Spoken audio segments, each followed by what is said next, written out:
Let me give you a Bible philosophy that teaches how to get whatever you want.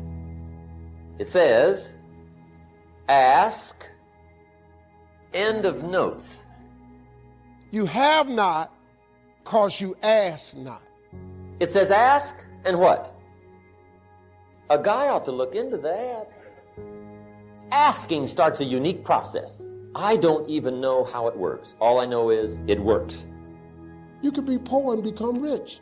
He's just waiting on you to ask him. I dare you. Believe in God. I dare you. There's a lot of things you don't need to know how. Just work them. Ask and believe and see if you don't receive. Faith is confidence in what we hope for and assurance about what we do not see. I don't need faith for what I can see. By faith, we understand that the universe was formed at God's command. And most of what you're worried about is what is visible. But what you need to understand, what made what is visible is invisible. Seek Him. I live my life to seek Him. I am in pursuit of God. His thoughts are above my thoughts, but I came to seek Him. Seek, and ye shall find. Knock, and the door shall be opened unto you. Are there any God seekers left? I see the crowd seekers. I see the money seekers. But are there any God seekers left? I can't find God seekers and say, all I want is you. Now listen to me. God don't give you what you want. He give you what you believe. How do you receive it? Believe it. You cannot receive what you don't believe. Sow it and you'll reap it. Not if you don't believe it. You can sow all day long. You'll never reap any higher than what you believe. Now there's two ways to ask, two ways. Here's number one. Ask with intelligence. Don't mumble. You don't get anything by mumbling. Define what you want and describe what you want. Goals become like a magnet, and the better you describe them, the more they pull. Here's number two. Ask with faith. Believe you can get what you want like a child. Make plans like an adult and believe in them like a child. Just try it for 90 days. Just try it. Some of you don't feel worthy of the harvest. Some of you self-sabotage the harvest. And though your actions are saying one thing, your belief system is saying another. Without faith, it's impossible to get this thing to work. Somebody just shout, I believe. Just because you're a believer doesn't mean you need to jump off a cliff. Doesn't mean you need to take unnecessary risks. Doesn't mean you shouldn't do everything you could do to take care of yourself. Even then, Satan was trying to get Jesus to take unnecessary risks to prove who he was. You never have to prove who you are when you know who you are. I don't care what they call you. I don't care how they troll you. You got to know who you are. You can't need the endorsement of people who don't even know you.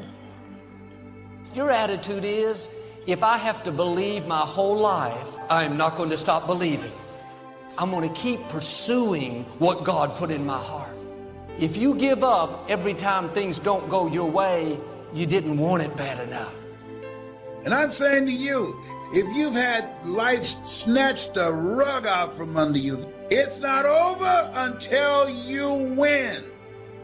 Know that. Be with that. You about to take off now. You about to go to another level now. If you're going to see what you're believing for, you have to be willing to do what other people won't do. Look at somebody and tell them it'll work if you work it. I'm so sick of these. I tried it and it didn't work. It won't work while you sit on your behind. It won't work while you sit up and play with your teeth. It'll work if you work it. Whatever it is you are trying to build, if you won't sacrifice for it, if you won't sweat for it, you don't have the right to get it. You have not got the right. You think you can wish your way up. You cannot wish your way up. Remember these words. It will work if you work it. No matter how smart you are, nothing much happens in terms of results until you put it into action. Yes, we need to be dreamers. Yes, we need to be architects for the future. But the architect can draw all day long, but unless somebody is willing to lay bricks, so get going. God said in Psalms that He will lead us down the best path for our lives. But it's not going to happen automatically. We have to go to Him and say, God, show me my assignment. Show me where to go. Asking for wisdom, that's an act of surrender. To say, God, I can't do this on my own. I need your help. Make the path clear. My prayer is, Lord, give me this if it's for my highest good. If not, give me its equivalent or something better. But too often, we make our plans without consulting God. Then we ask Him to bless those plans. The right way is to ask God first. Too many times, we're trying to do things only in our own strength. That's going to limit us. God can see things that you can't see. He knows where the danger is, where the dead ends are. You have an advantage. I live by this principle. Never meet with other people before you meet with God. Not only will your day go better, but God will keep you from making mistakes.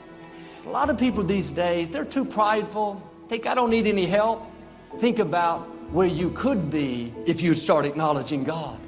Think about the opportunity, the doors you couldn't open, but God can open. Start getting your daily direction.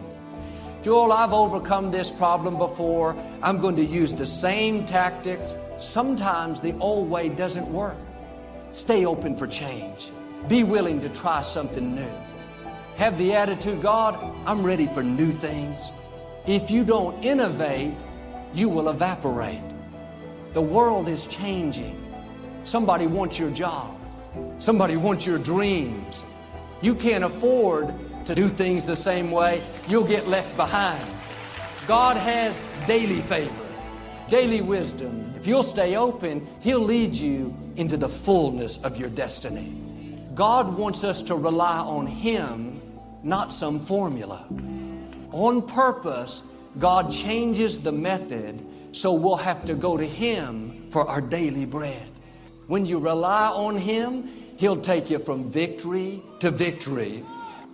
We've all fought battles where we didn't come out the way we thought. Maybe it was because we didn't inquire of the Lord. Before we make big decisions, go to God for daily direction. It would save us a lot of heartache and pain. That's why you need to go to Him before you get involved with people. Do yourself a favor and consult with the Lord, because people are not always who they say they are. You're not going to make the best decisions if you're not consulting with the Lord. If you'll develop this habit of going to God, I believe and declare God is going to lead you down the best path for your life, bring the right people, and take you to the fullness of your destiny. You may have gotten off course, but God is saying, I'm still going to bless you. You're still going to fulfill your destiny. I don't see anything happening right now, but God, I know what you promised me is still right on schedule. And sometimes God will let you run out of what you need, so you'll have to depend on Him. When you come to the end of your ability, then there's room for God's favor. He's going to bless you in spite of your mistakes. It's just the goodness of God. Quit believing those lies that you can't accomplish your dreams. Look what you've done. What God promised you is still on the way. Start believing again.